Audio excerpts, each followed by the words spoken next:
हर एक नाम का एक महत्व होता है। आपका नाम है, मेरा नाम है, पूरी दुनिया में हर व्यक्ति का कोई ना कोई नाम होता है। और जब भी बच्चा पैदा होता है तो आपने देखा होगा, लोग सोचते हैं कि यार क्या नाम रखूं, ऐसा नाम जो इसके नाम के अनुसार इसकी पर्सनालिटी, इसका जीवन, इसका लुक, इसका देखने का तरीका, चलने का तरीका, इसका पूरा व्यवहार उस नाम से प्रकट हो सके। ऐसा हम लोग सोचते हैं और अच्छे से अच्छा नाम रखते हैं ताकि बोलने में सहज और सुनने में भी अच्छा लगे। और आपका भी अपना नाम होगा, आपके अपने नाम का मतलब भी होगा। तो नाम से हम पहचाने जाते हैं कि भाई ये फलाना फलाना व्यक्ति, ये शीला है, ये विनोद है, ये रजत है ना, सुशील है। तो अलग अलग प्रकार के नाम हैं। ठीक उसी प्रकार से प्रभु यीशु मसीह का नाम भी बाइबल में दिया गया है अलग अलग नामों के द्वारा। और आज हम इसी के बारे में स्टडी करेंगे कि क्या अलग अलग नाम प्रभु यीशु मसीह के लिए दिए गए हैं और उन नाम का भी कोई ना कोई मतलब होता है, जिससे कि हमारे प्रभु यीशु मसीह की जो प्रभु का संतान, परमेश्वर का संतान प्रकट होता है, मनुष्य का संतान भी प्रकट होता है। और इस प्रकार से विशेष नाम, विशिष्ट खूबी उसमें पाई जाती है। तो चलिए, नाम में क्या है हम पता लगा लेते हैं। आइए, पहला नाम हम देखते हैं। जब प्रभु यीशु मसीह का जन्म होने वाला था तो स्वर्गदूत कुंवारी मरियम के पास गए और उन्होंने कहा कि तू एक पुत्र होगी और तू उसका नाम इम्मानुएल रखना। ठीक है, तो चलिए मैं बाइबल में इसको देख लेता हूँ आपके लिए, ताकि आप भी अगर नोट ले रहे हैं तो आप इसको नोट कर सकते हैं या आपको शायद पता भी होगा। मैं आपको एक और बात बता दूं पहले कि बाइबल में कम से कम प्रभु यीशु मसीह के बारे में 50 नाम दिए गए हैं। अब हमारे पास तो टाइम नहीं है भाई उन 50 नामों को स्टडी करने के लिए, वो आप खुद अपना व्यक्तिगत रूप से कर सकते हैं। लेकिन आज हम सिर्फ 15 नाम देखेंगे और जो मुख्य नाम हैं उस पर ध्यान करेंगे। तो चलिए पहला नाम देखते हैं। मत्ती रचित सुसमाचार और उसका पहला अध्याय और उसका 23 पद। मत्ती उसका पहला अध्याय 23 पद। देखो, एक कुंवारी गर्भवती होगी और एक पुत्र जनेगी और उसका नाम इम्मानुएल रखा जाएगा, जिसका अर्थ है परमेश्वर हमारे साथ। तो पहला नाम देखते हैं इम्मानुएल, इसका मतलब है परमेश्वर हमारे साथ। दूसरा नाम हम देखते हैं प्रभु यीशु मसीह के बारे में जो दिया गया है, और वो है यीशु। ठीक है, यीशु और मसीह। यीशु का मतलब है उद्धारकर्ता, छुड़ाने वाला, और मसीह का मतलब भी हम अभी देखते हैं। तो ये दो नाम यहाँ पर दिए गए हैं। मत्ती पहला अध्याय और उसका पहला पद। अब्राहम की संतान, दाऊद की संतान, यीशु मसीह की वंशावली। ठीक है, यीशु का मतलब है तू उसका नाम यीशु रखना, क्योंकि वो लोगों के पापों को उनके पापों से छुटकारा देगा। लोगों के पाप जो हैं उनसे वो छुटकारा देने वाला, इसलिए यीशु नाम रखा है। और मसीह का मतलब क्या है? अनॉइंटेड वन, जो अनॉइंटेड किया, मसा किया गया है। ठीक है, अभिषिक्त किया गया है। तो ये भी नाम हम देखते हैं यहाँ पर दिया गया है।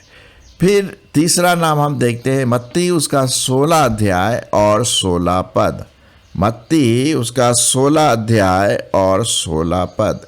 यहाँ पर इस प्रकार से लिखा है, प्रभु यीशु मसीह के बीच में वार्तालाप चल रही थी। शमौन पतरस ने उत्तर दिया कि भाई तुम लोग क्या सोचते हो मेरे बारे में। तो शमौन पतरस जो था उसने उत्तर दिया और कहा, तू जीवते परमेश्वर का पुत्र मसीह है। जीवते परमेश्वर का पुत्र क्या है? मसीह है।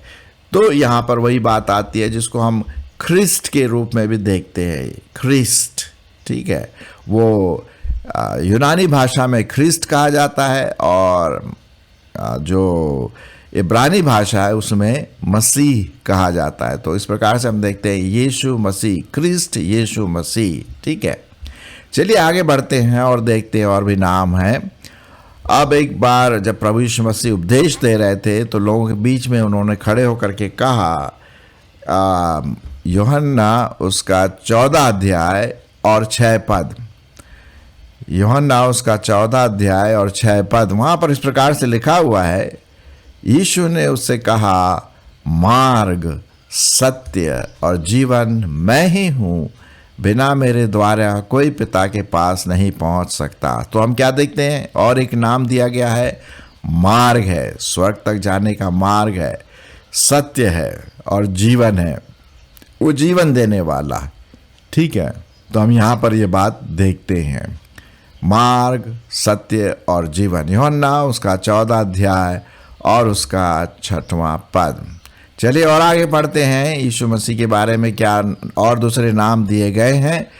और पाया जाता है लूका रचित सुसमाचार उसका 2 अध्याय 11 पद, लूका उसका 2 अध्याय और उसका 11 पद। यहाँ पर इस प्रकार से लिखा हुआ है कि आज दाऊद के नगर में तुम्हारे लिए एक उद्धारकर्ता जन्मा है, और वही मसीह प्रभु है। हमने मसीह प्रभु के बारे में तो अभी देख लिया, मसीह के बारे में देख लिया, प्रभु के बारे में अभी हम देखेंगे। तो एक नाम जो है प्रभु यीशु मसीह का क्या है, उद्धारकर्ता। उद्धारकर्ता का मतलब है कि वो हमारे पापों से हमारा उद्धार करेगा, हमारे पापों को ले लेगा, निकाल देगा, साफ कर देगा, हमारे जीवन से पाप की जो समस्या है, जो कर्स है, उसको वो निकाल देगा। ठीक है, क्षमा करेगा, हमारा उद्धार करता है, पापों से क्षमा करने वाला है। तीतुस की पत्री उसका 2 अध्याय और उसके 13 पद में भी यही बातें हैं। तो उद्धार करता है। ठीक है, चलिए आगे बढ़ते हैं। और फिर लिखा हुआ है प्रभु यीशु मसीह के बारे में, एक लौता पुत्र, बिलवेड सन ऑफ गॉड, यूहन्ना उसका 3 अध्याय 16 पद, यूहन्ना 3 अध्याय 16 पद।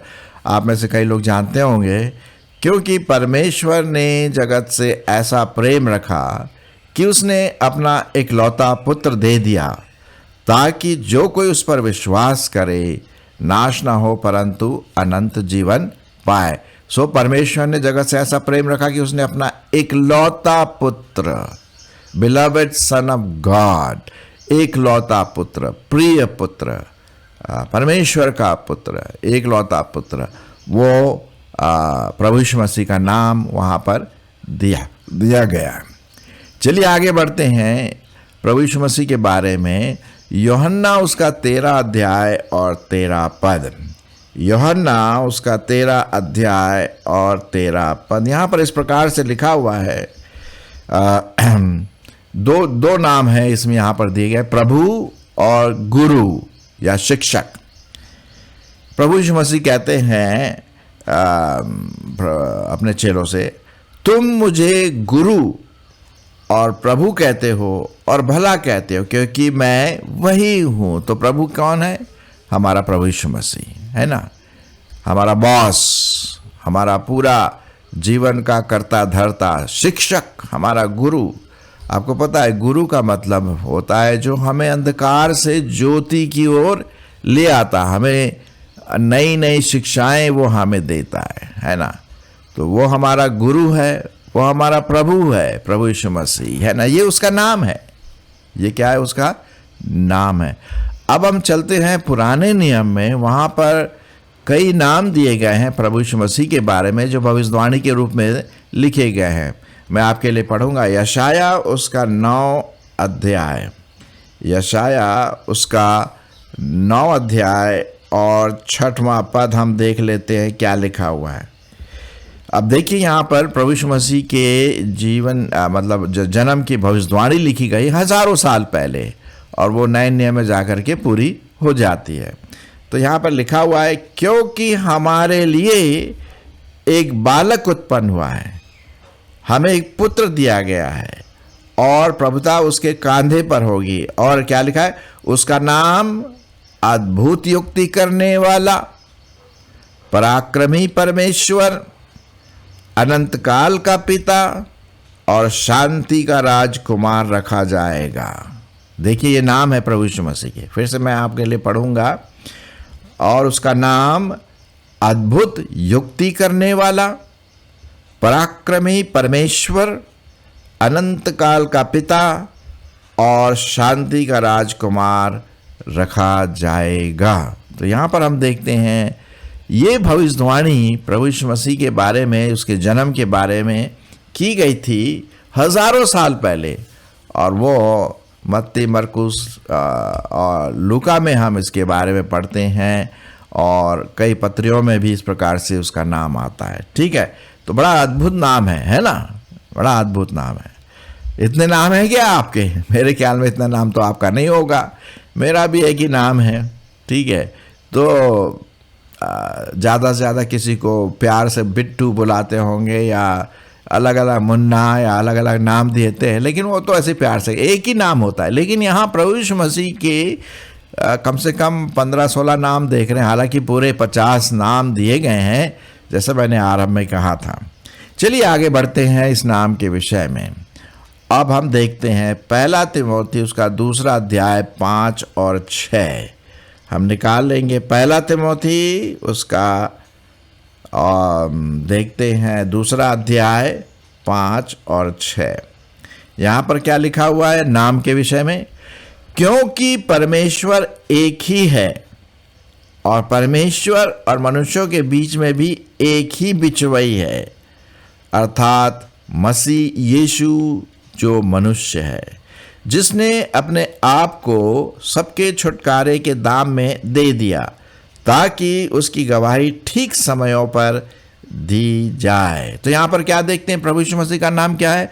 बिचवई करने वाला, मध्यस्थता करने वाला, परमेश्वर और मनुष्यों के बीच में बिचवाई करने वाला। क्योंकि परमेश्वर और मनुष्य के बीच में तो अलगाव था, पाप के कारण से परमेश्वर का क्रोध मनुष्यों पर लगा, इसलिए वो अलग हो गए। अब प्रभु यीशु मसीह आए बिचवाई करने के लिए, मध्यस्थ करने के लिए, और अपने आप को क्रूस पर चढ़ा दिया, ये बताते हुए कि भाई मैंने सब तुम्हारे पाप अपने ऊपर ले लिया। अब अगर तुम मुझ पर विश्वास करते हो तो परमेश्वर के पुत्र कहलाओगे। और वही बात यहाँ पर लिखा है, और परमेश्वर और मनुष्य के बीच में भी एक बिचवाई है, अर्थात मसीह यीशु जो मनुष्य है, जिसने अपने आप को सबके छुटकारे के लिए दाम में दे दिया है ना। तो ये एक बिचवाई करने वाला। उसके बाद हम देखते हैं पाया जाता है यूहन्ना उसका 8 अध्याय 12 पद। एक और नाम देख लेते हैं, यूहन्ना उसका 8 अध्याय और उसका 12 पद। यहाँ पर इस प्रकार से लिखा हुआ है, जगत की ज्योति यीशु मसीह। ये एक और नाम है यहाँ पर। यीशु मसीह का नाम क्या है? जगत की ज्योति। चलिए मैं पढ़ देता हूँ। तब यीशु ने फिर लोगों से कहा, जगत की ज्योति मैं हूँ, जो मेरे पीछे हो लेगा वह अंधकार में न चलेगा, परंतु जीवन की ज्योति पाएगा। यूहन्ना उसका 8-12 पद। तो जगत की ज्योति कौन है? प्रभु यीशु मसीह है ना। तो और हम तो अंधकार में चलते हैं, पाप के काम अंधकार में होते हैं, दुनिया अंधकार से भरी पड़ी है, पाप से भरी पड़ी है ना। लेकिन प्रभु यीशु मसीह आए उस ज्योति, जगत की ज्योति बन करके हमारे लिए और आपके लिए। तो ये बात यहाँ पर देखते हैं। उसका नाम, प्रभु यीशु मसीह का नाम क्या है? जगत की ज्योति हूँ। चलिए एक और नाम हम देखते हैं, और वो है मैं हूँ। मैं हूँ, कई बार उसने कहा है ना, मैं ये हूँ, मैं जीवन की रोटी हूँ, मैं द्वार मैं हूँ, अच्छा चरवाहा मैं हूँ। और ये मैं हूँ जो शब्द है पुराने नियम से चला आता है। जब मूसा ने परमेश्वर से पूछा था, भाई आपका नाम क्या है, तब परमेश्वर ने कहा था, मेरा नाम मैं हूँ। और ये वही मैं हूँ जो प्रभु यीशु मसीह में दर्शाया गया है। चलिए मैं आपके लिए पढ़ देता हूँ। यूहन्ना उसका 8 अध्याय और 58 पद। यूहन्ना उसका 8 अध्याय और 58 पद जो बहुत इम्पोर्टेंट है। यहाँ पर लिखा हुआ है, यीशु ने उससे कहा, मैं तुमसे सच सच कहता हूँ कि पहले इसके कि अब्राहम उत्पन्न हुआ, मैं हूँ। समझ गया ना? मैं हूँ, अनंत काल का परमेश्वर है, एवर प्रेजेंट, वर्तमान, नहीं वो था नहीं या होगा, मैं हूँ हमेशा। तो एक और नाम प्रभु यीशु मसीह का नाम है मैं हूँ। चलिए फिर अब एक और नाम देखते हैं। वो नाम है, एक जगह पर यीशु मसीह ने कहा, अच्छा चरवाहा मैं हूँ। ठीक है, जो खराब चरवाहा होता है, दुष्ट होते हैं, वो भाग जाएंगे दुश्मन को देख के, लेकिन यीशु मसीह अपने भेड़ों के लिए अपनी जान देता, तो उसका नाम क्या है? अच्छा चरवाहा। फिर उसके बाद हम देखते हैं यीशु मसीह का नाम क्या है? विश्वास योग्य। पहला थेसलोनिकियों और उसका 5 अध्याय 24 पद। पहला थेसलोनिकियों उसका 5 अध्याय 24 पद क्या लिखा है? तुम्हारा बुलाने वाला विश्वास योग्य है और वह ऐसा ही करेगा। हमारा बुलाने वाला कौन है? यीशु मसीह है। उसने कहा, मैंने तुम्हें चुना, मैंने तुम्हें बुलाया। तो हमारा बुलाने वाला जो यीशु मसीह, उसका दूसरा नाम क्या है? विश्वास योग्य, फेथफुल वन। कितनी अच्छी बात यहाँ पर हम देखते हैं, विश्वास योग्य।